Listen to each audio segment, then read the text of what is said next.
அட டோலு போலு, காளியா எங்க போனா? ஆளையே காணோம். படுக்கையில நல்லா தூங்கிக்கிட்டு இருக்கு. ஏன் அவன் நல்லா தானே இருக்கான்? அவர் நல்லா இல்ல, உடம்புல இருக்கிற எலும்பெல்லாம் உடைஞ்சு போயிருக்கு. காளியா, எங்க இருக்க? இந்த நிலைமைக்கு யார் ஆளாக்குனது?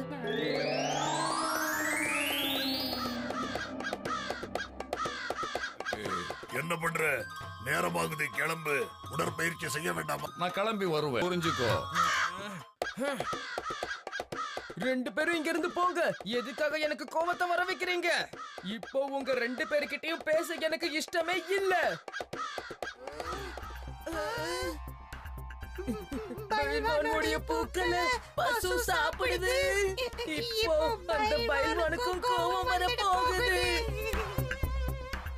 நம்ம தலைவர் நம்ம ரெண்டு பேரையும்